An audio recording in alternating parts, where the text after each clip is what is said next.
بسم اللہ الرحمن الرحیم۔ الصلاۃ والسلام علیک یا رسول اللہ وعلی آلک واصحابک یا سیدی یا حبیب اللہ۔ الصلاۃ والسلام علیک یا نبی اللہ وعلی آلک واصحابک یا نور اللہ۔ پیارے دوستو السلام علیکم۔ دوستو، بائیکاٹ اور الحزن، boycott and the year of grief. کفار مکہ کو یہ خوش فہمی تھی کہ وہ اپنے وحشیانہ ظلم و ستم سے اسلام کی تحریک کو یا تو ختم کر دیں گے یا کمزور کر دیں گے، لیکن ان کی تمام تر کوششوں کے باوجود الحمدللہ سے مسلمانوں کی تعداد بڑھتی جا رہی تھی۔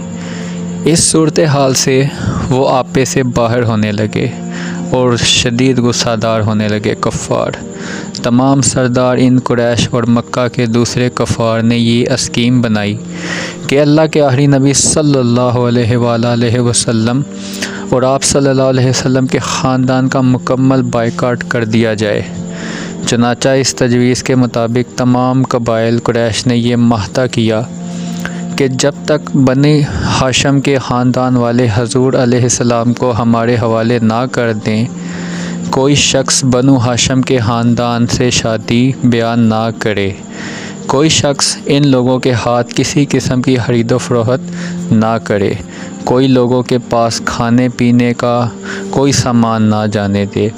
منصور بن اکرمہ نے اس معاہدہ کو لکھا اور تمام سردار ان قریش نے اس پر دستخط کر کے اس دستاویز کو کعبہ کے اندر لٹکا دیا۔ ابو لہب کے سوا تمام بنو ہاشم ابو طالب کی وہ گھاٹی جس کو اب شب ابی طالب کہتے ہیں، اس میں مصور ہو گئے۔ ان میں غیر مسلم بھی شامل تھے جو صرف اپنے خاندانی تعلق کی وجہ سے آپ کے ساتھ شریک ہوئے۔ 3 سال تک تمام بنو ہاشم اس گھاٹی میں رہے۔ یہ 3 سال کا زمانہ اس قدر سخت تھا کہ بنو ہاشم درختوں کے پتے اور سوکھے چمڑے پکا پکا کر کھاتے تھے۔ بھوک سے بلکتے ہوئے ننھے بچے اس قدر زور زور سے روتے کہ ان کی آوازیں دور دور تک سنائی دیتی، مگر ان سخت کافروں نے ہر طرف سے گھاٹی پر پہرا بٹھایا ہوا تھا، اللہ اکبر، کہ کھانے پینے کی کوئی شے نہ اندر نہ پہنچے۔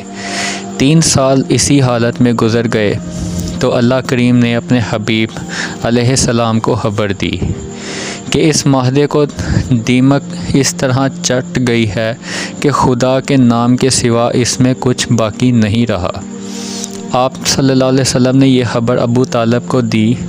اس نے کفار قریش کو جا کر کہا، اے گروہ قریش، میرے بھتیجے نے مجھ کو اس طرح خبر دی ہے، تم اپنا معاہدہ لاؤ، اگر یہ خبر صحیح نکلی تو تم اس ظلم و سختی سے باز آؤ، اور اگر غلط نکلی تو میں اپنے بھتیجے کو تمہارے حوالے کر دوں گا۔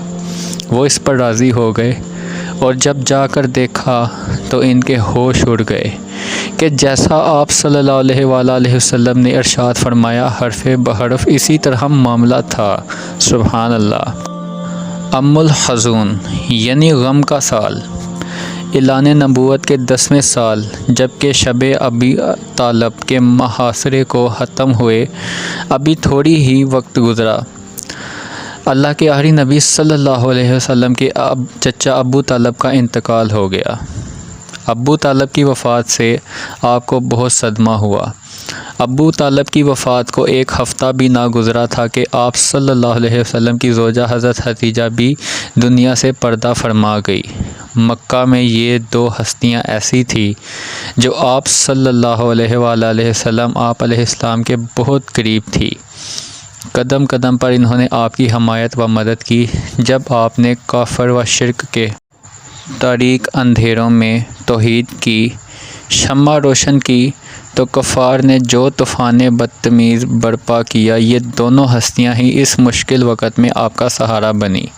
ان کی وفات کے حادثے ایک ہی سال میں بڑی قلیل مدت میں واقع ہوئے اور آپ کو اس سے بہت رنج و غم ہوا، اس لیے آپ صلی اللہ علیہ وسلم نے اس سال کو غم کا سال یعنی عام الحزن قرار دیا۔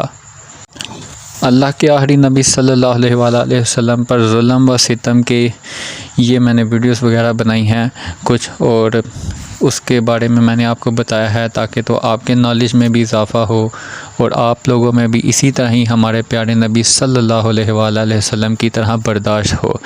اگر یہ ان کے اوپر ظلم و ستم اور صبر ہوا تو اس کا مطلب یہی ہے کہ اللہ تعالیٰ نے ہمیں صاف صاف کہا ہے کہ صبر سے کام لو، میزان میں صبر سے زیادہ کوئی نیکی نہیں ہوگی۔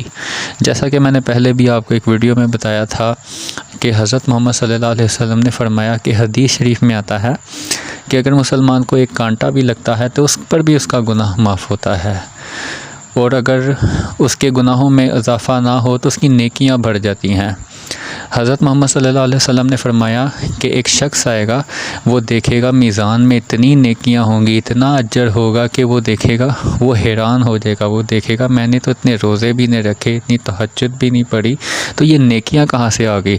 تو اس کو بتایا جائے گا کہ فلاں موقع پر تمہارے بچے کی موت واقع ہوئی، تم نے صبر کیا، فلاں موقع پر تمہیں کانٹا لگا، تم نے صبر کیا، فلاں موقع پر تمہیں کسی نے برا بھلا کہا، جو اس پر تمہیں تکلیف ٹینشن ہوئی اس پر تم نے صبر کیا، تو یہ سارا ماجرا مل کر تمہارے میزان میں نیکیاں بن کر آ گیا ہے۔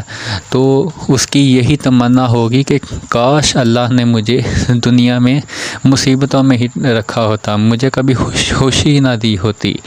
تو حضور پاک صلی اللہ علیہ وسلم حدیث میں یہ بھی آتا ہے کہ میزان میں صبر سے زیادہ کوئی وزنی نیکی نہیں ہوگی، لہذا صبر کریں، بے شک اللہ پاک صبر کرنے والوں کے ساتھ ہے، یہ بھی ایک حدیث ہے۔ تو امید کرتا ہوں آپ کو اس ویڈیو سے فائدہ ضرور ملا ہوگا۔ جزاک اللہ، دعا میں یاد رکھیے گا۔ اللہ حافظ۔